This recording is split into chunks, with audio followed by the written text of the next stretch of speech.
The last three question types for the documents are really at the heart of the zoom-in thinking. It's where students are citing evidence, identifying big ideas, and thinking about how they're going to connect those ideas to the lesson questions. The goal of the gathering evidence questions is for students to read deeply into their documents and pull out the details and information that help them answer the lesson questions. It's important for teachers to model the process because it's a really hard intellectual move for students to make. So on the board, I have our next screen. So what I want you to do is we're going to click into the document section, and we're going to take a look at showing the light to the Filipinos. I'm looking and I'm seeing a whole box of books, a whole section that has this flag at the top, right? So this might mean that this section of the cartoon is all about America, right? This might represent the American way of life. So let's fill that in the second part, and you can always change around your notes. This might mean that this section of the cartoon represents the American way, right? You can add your own notes, Janai. I see you're not too happy with the way I'm saying it, but you can turn that into your note. The answers to those gathering evidence questions, which are quotes that students have gathered and explained, visual details that students have gathered and explained, get fed into the writing template. So students have access to the quotes and the details that they've pulled out from documents when they're at the stage of writing about those documents in relationship to the larger historical question. The argument writing that we want the students to be able to produce requires that students really base what they're thinking and saying and analyzing about the historical issue in the documents themselves.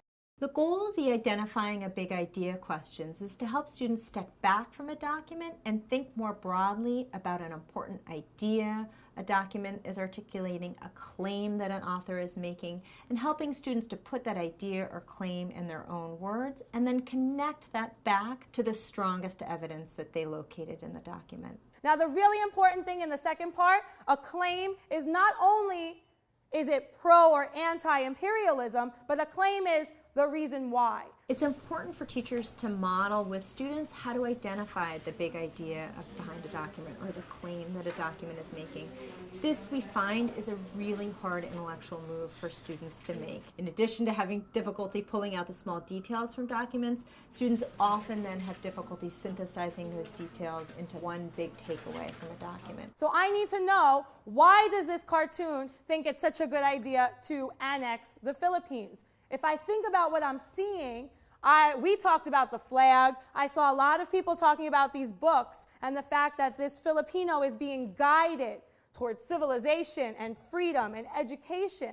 So I'm thinking, well, that political cartoonist wants me to think it's a really good idea to help the Filipinos. Akila. That's also another way to say it's in favor, because it's showing that we're showing you a lot of good things. Let me lead you to these things. Beautiful. And what's the light here? Civilization, we freedom. see civilization, nice and big. So all these symbols that Akila and I are just talking about, those are all great symbols to pull out in your notes. And you might populate your note section with tons of notes, because that is going to be your evidence. The identifying big idea questions are an important moment for teachers to be able to assess what students have understood from a document. And it's a good moment in time for teachers to check in and see who's understood this well, who hasn't understood this well, who's understood it but isn't connecting evidence well, who's got part of the idea but not a complete idea.